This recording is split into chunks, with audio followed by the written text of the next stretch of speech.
Evening all. I haven't done a video for a while. Life's been very busy. I have been doing my regular stint on the other side of the hill for the Wellington project, but I haven't really done a commentary video in a while. Just been very busy. My family, we've got a new dog, a little spaniel puppy. He's very cute and adorable. He's over there at the moment. Love him to bits. He's fantastic. So it takes up a lot of time. I'm concentrating on family stuff. I'm writing a few articles for magazines, nothing political or anything like that. It's kind of doing my actual job rather than doing any kind of politics or art things on YouTube. But there's a story that caught my eye, and it hasn't really been taken up by a lot of the commentariat. So I thought I'd make a contribution. Now, this is a tweet I saw from Dr. Charlotte Proudman, someone who I don't have a very high opinion of. Now, if the name rings a bell, a few years ago, she created a fuss. It was taken up by the media, but she had a LinkedIn profile, and she's a lawyer. I should preface this with. She's a lawyer, and on her LinkedIn profile, another lawyer commented, a male lawyer, commented that she had a stunning profile pic, and Proudman went ballistic and went after this guy, and went to the bar association, and he was severely reprimanded. It was one of the early cases of cancel culture in where this guy, just for saying you have a stunning profile pic, which might be seen as a come on or a bit creepy, it's hard to get the context because he never really had a chance to follow it up. But he was heavily punished for what he said, and that made Proudman's name. She got on television interviews and stuff like that. I'm not going to get into that case, but she's been around pretty much the last 5-6 years on social media. She's a radical feminist. Some of her recent takes, she 100% backs Amber Heard in the Heard versus Depp case, even though when you look at the judge's ruling and you look at the details of the case, you can see that there are these are two extremely messed up individuals. I don't think either of them really come out very well. But I would say that Heard did come across as genuinely unhinged and in need of mental health therapy. But Proudman, and if you criticise Proudman, or if you said, I've pointed out the problems of Heard, she would go ballistic. To me, in my opinion, from what she puts out there, she does seem like a misandrist. No surprise she's good friends with Jolyon Morn, the serial loser. I think I can call him that because he keeps losing court cases. So there's no surprise that they're thick with each other, and very much any progressive cause, and Proudman pretty much leaps onto it. But there's something that she tweeted out a couple of days ago, and I'm going to read it out so you can look it up on her account. She seems to use Twitter to kind of provoke people. I don't know why you would do that, to just be an ass all the time, to provoke and anger people, but anyway. So she tweets out a couple of pictures and says, "As my cousin took this picture of me in King's College, Cambridge." So the first picture is of her sort of jumping up and down, being a bit flamboyant, and the lawn area, King's College, Cambridge, sort of the quad that's there. So she's there, and she's doing that kind of thing. So as her cousin took a picture of her at King's College, Cambridge, a white male student shouted, "If they catch you, you'll get chucked out." Okay, so what that is a reference to, fortunately there's a community notice underneath, is that quad is protected ground, and undergraduate students are not allowed to walk on that grass. It's only senior fellows who are allowed to walk on the grass. So this is a student just saying, "Oh, don't do that. If they catch you, you'll get chucked out." But anyway, this is what Proudman tweets back.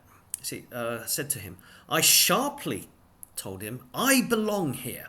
My portrait hangs in the college chapel, not his. Right, so there's a lot to unpack here. So she's there at King's College and she's on the grass and she's doing a sort of flamboyant pose on the grass.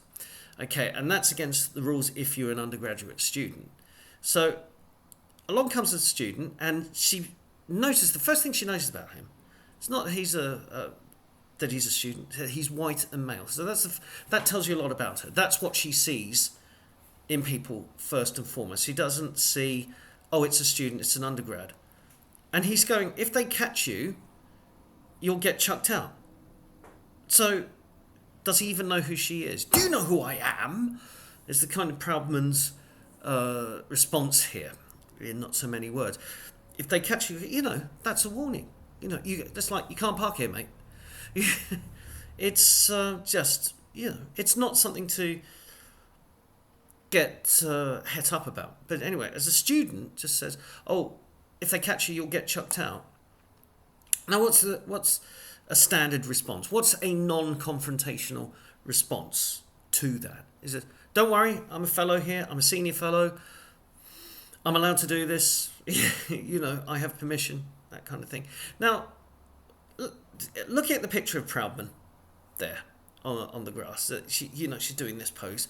So she's got sunglasses on, which conceals most of her face. Now, I have no idea how old Charlotte Proudman is. She appears to be, she's quite youthful looking. I'd put her as somewhere in the early 30s. But anyway, she's got sunglasses on. She's got this kind of trendy purple biker's jacket on and a kind of cream-coloured skirt. Okay, and what looked like espadrilles.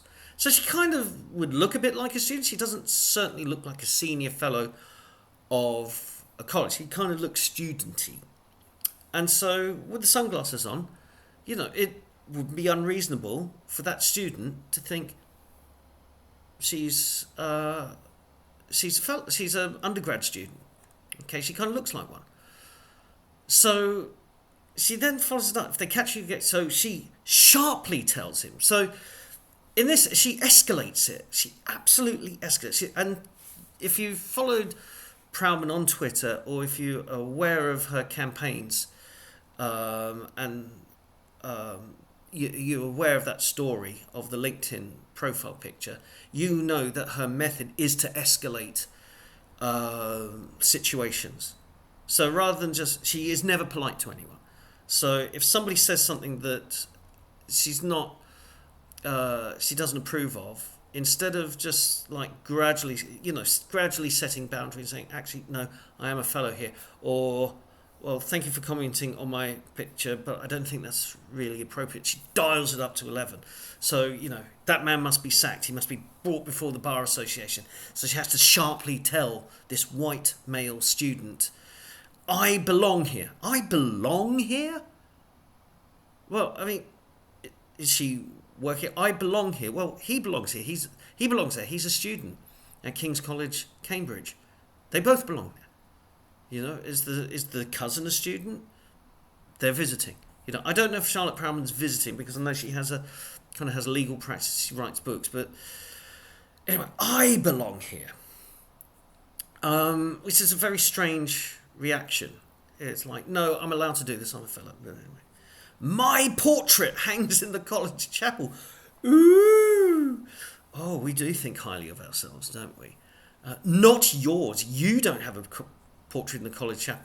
I have. So the second picture is her in her portrait in the college chapel. So it's, and it depicts her, the classics. She's in some kind of academic room, a library, and behind her is the rows of tomes, the rows of scholarly tomes in the bookshelf, and she's standing like this. Right, so profile, hand on hip. She's got a gown on, kind of academic gown, but she's got a crop top exposing her midriff. And then there's a dog that kind of looking out of the window. Nice dog. I own a dog now. But it's kind of an odd portrait, with the dog there and the crop top exposed midriff, and that look of arrogance that she has. Just my opinion. And it just... My immediate thought was Ecclesiastes 1, verse 2. Vanity, oh, vanities, vanity of vanities, all is vanity. And this just encapsulates the kind of mindset that I'm still trying to understand in the progressive left, that kind of smug, superior, entitled, I'm better than you. And she judges that student not because he's trying to help out the situation. She presupposes his motives, right? And that somehow, because he's a white male, that his motives for telling her, "Oh, don't do that," he's giving her a warning that if she is an undergraduate, the college doesn't take kindly to that. Was he being sarcastic? She doesn't give us any context of how that student was talking to her. But she turns it immediately into a sort of glorification of herself. And there are things that I'm trying to get my head around the left. I'm trying to understand the mindset of a progressive left wing. And I'm not talking about working class left wing of tradition, but there's this new Fabian progressive left wing person where Orwell described it very well in The Road to Wigan Pier, but I'm trying to understand the modern incarnation of this, with both the dishonesty, the lying, the smearing of other people, and the vanity. And I'm wondering, from a psychological point of view, where this comes from. I don't know if Orwell ever really describes where that kind of progressive left-winger originates from. And I'm fascinated to understand what process in growing up, what process in Charlotte Proudman and Jolene Mourn's life did they think that lying, hatred, spitefulness, thinking so low of other people, where does that come from? Does it come from the parents? Does it come from their teachers? Is there something that's going on in society that inculcates that kind of mindset in people? And I'm fascinated. I would love to speak to a psychologist about what prompts this kind of behaviour. This kind of high-functioning sociopaths, really, and political activists. Just fascinated to find out the psychology and the upbringing. What drives these people to act in such a way? But anyway, if you are a psychologist, do comment below. I hope to chat with you again at some point soon. Until then, take it easy. 3 pieces of advice. Get married, have children, get a dog. Okay, bye.